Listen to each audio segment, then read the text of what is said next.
अस्सलाम वालेकुम। Creative writing course के सेशन में बात होगी एडजेक्टिव्स की।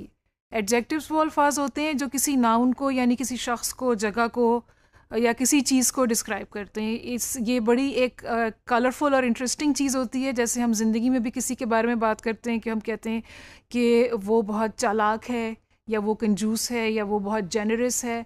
सो ये एक हमारी कॉन्वर्सेशन का और हमारी कम्युनिकेशन का एक बहुत इंपॉर्टेंट हिस्सा होता है। या हम किसी जगह पे जाते हैं तो हम बताते हैं कि वो बड़ी पीसफुल है, ट्रैंक्विल है, या वो बहुत नॉइजी है, या बहुत क्राउडेड है। तो this is a very important part of the communication and the written word that we are going to learn to do.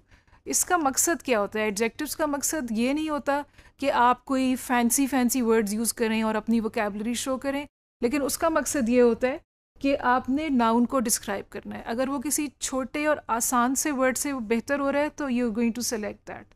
सिर्फ मोटे और हैवी वर्ड्स यूज़ करने के लिए आप किसी वर्ड को सिलेक्ट नहीं करेंगे। एक तो ये मकसद है। जैसे कि ये देखिए, ये जो मिसाल है chicken soup for the soul की किताब में से ली गई है। For me seeing this group was like discovering a lost ancient tribe. यानी उसके लिए वो इतने एलियन और डिफरेंट और किसी और वक्त के लोग उसको लग रहे थे। जो कैरेक्टर ये बात कह रहा है कि उसको वो एक लॉस्ट एंशंट ट्राइब लग रहा था। So that's why these adjectives have been used. फिर उसके आगे उसने लिखा है some of the boys were follow the wind free spirits. Follow the wind के बीच में हाइफन्स लगा के उनने उसको एक एडजेक्टिव्स की तरह यूज़ किया कि कितने फ्री थे। इतने फ्री थे कि वो हवा के दोष के ऊपर सवार थे। जिस तरफ की हवा थी वो उधर जाने के लिए वो फ्री थे।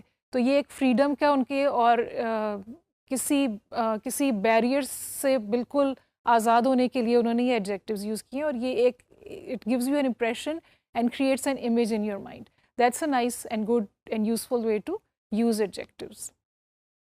उसके अलावा एडजेक्टिव्स का मकसद ये है कि आप अपनी लिखाई को सुथरा करें, और ज़ाहिर अपना मीनिंग्स तो कन्वे करेंगे, लेकिन ये कि कॉम्पैक्ट तरीके से अपना मीनिंग कन्वे करें। जैसे कि आपने अगर ये कहना है कि somebody इज़ वेरी टाइनी, तो बजाय ये दो वर्ड्स करने के यूज़, अगर आपके पास एडजेक्टिव्स की अच्छी वोकैबुलरी है, so then you can instead say she is very petite, यानी जिसको हम उर्दू में नाजुक या धान पान कहते हैं, उसके लिए वर्ड यूज़ होता है पिटीट। तो और इसी तरह अगर आपने कहना है somebody इज़ वेरी हैप्पी, तो यू कैन हैप्पी के लिए बहुत से वर्ड्स हैं, बहुत से एडजेक्टिव्स हैं जो हैप्पीनेस को और आल्सो सैडनेस को डिस्क्राइब करते हैं।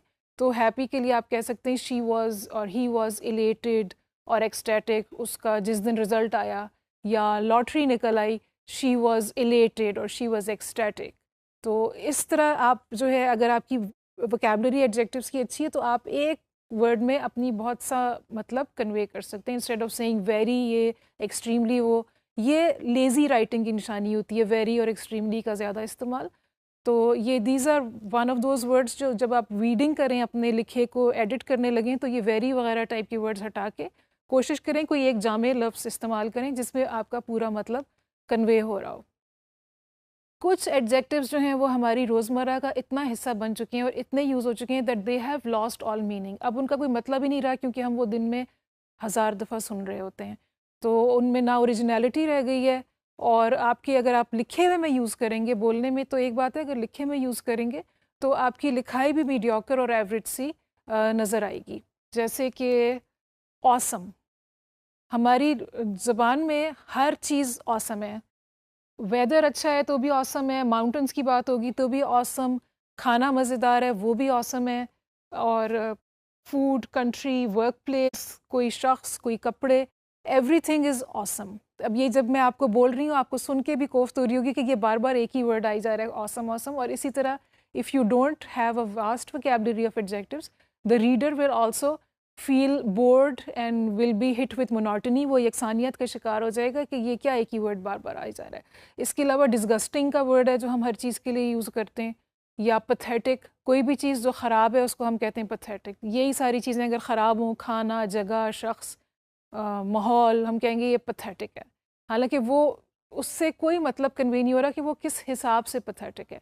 खाना अगर पथेटिक है तो क्या है, वो ऑयली है ज़्यादा, वो गंदा है, हाइजेनिक नहीं है, क्या है आखिर मसला क्या है।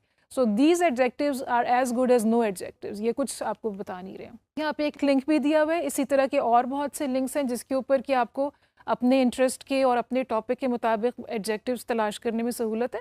वहाँ से आप एडजेक्टिव्स देखें, लेकिन please what ever adjectives you look up, जो आपको पसंद आए, जिनको आप शॉर्ट लिस्ट करें, उनको एज इट इज़ मतलब देख के यूज़ ना कर लें, क्योंकि हर लफ्ज़ का एक मुनासिब इस्तेमाल होता है, वो मीनिंग देख के नहीं होता. Please also look up the usage.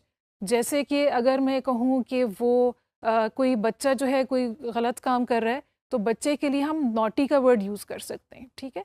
अगर बड़े लोग, जैसे हम अखबार में अक्सर पढ़ते हैं, मिसक्रिएंट्स, जो कि हुल्लड़बाजी करी, कोई तोड़ फोड़ कर दी, कोई प्रोटेस्ट में कोई नुकसान कर दिया, इस तरह का, तो आप छोटे बच्चे के लिए मिसक्रिएंट का वर्ड यूज़ नहीं करेंगे. अगर उसने पेंट गिरा दिया या क्रेयॉन्स गिरा दिए, उसके लिए आप नॉटी का वर्ड यूज़ करेंगे. हो सकता है जब आप मीनिंग्स लुकअप करें तो आपको कोई मिलते जुलते मीनिंग्स मिल जाएं, लेकिन ये कि it's important to look up the usage also. कुछ ये आपकी दिलचस्पी के लिए वर्ड्स हैं जो कि इन नाउन्स को डिस्क्राइब करने के लिए एडजेक्टिव्स यूज़ हो सकते हैं, तो इनको आप देख भी सकते हैं बाद में, और this is a resource for you to look at. अच्छा, आइए देखते हैं कि एडजेक्टिव्स हम इस्तेमाल कैसे कर सकते हैं, उसकी एग्जांपल देखते हैं.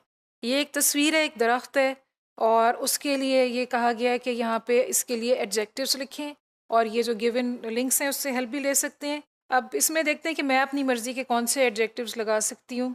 इसमें एक दरख्त है और ये बिल्कुल किनारे पे है, पानी के बिल्कुल किनारे पे है.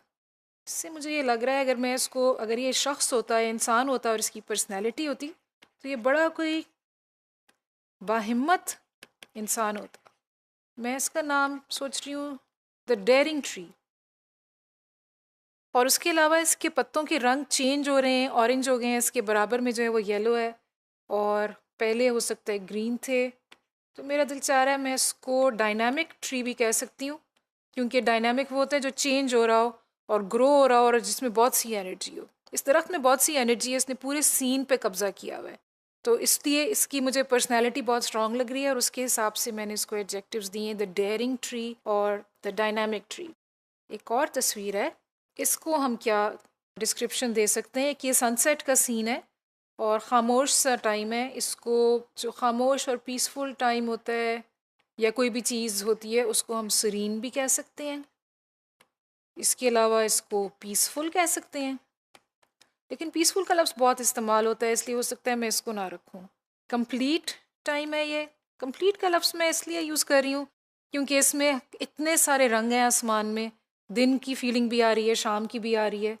और इसके अलावा मैं इसको परफेक्ट का एडजेक्टिव भी यूज़ कर सकती हूँ. इसमें से मैंने कोई से दो रखने हैं, तो परफेक्ट और कंप्लीट एक जैसे हैं. I think I will keep complete. और पीसफुल और सरीन एक जैसे हैं, मैं इसमें से सरीन रखती हूँ. तो इसकी अगर मैंने डिस्क्रिप्शन बनानी है तो मैं कहूँगी it's a serene and complete scene, and that's how I like to describe it. देखते हैं, और एक तस्वीर है. ये एक पानी के सर दरियाब की तस्वीर है, ये खैबर पख्तूनख्वा की, और एक ये हट है, उसके नीचे चारपाइयाँ हैं. और इसको कैसे डिस्क्राइब करना चाहेंगे, इसमें लग रहा है किसी का इंतज़ार है, जो लोग आएंगे और इधर बैठेंगे, शायद कुछ खाएंगे या गपशप करेंगे.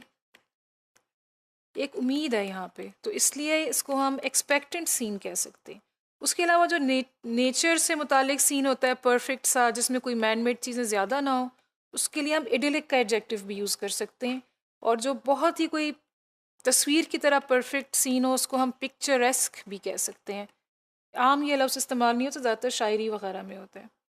और उसके अलावा जो गांव का और गांव की जो प्यारी और चार्मिंग साइड होती है, उसके लिए हम रस्टिक का वर्ड भी यूज़ करते हैं. तो रस्टिक, पिक्चरेस्क और इडिलिक मिलते जुलते हैं, इसमें से मैं रस्टिक का वर्ड रख रही हूँ.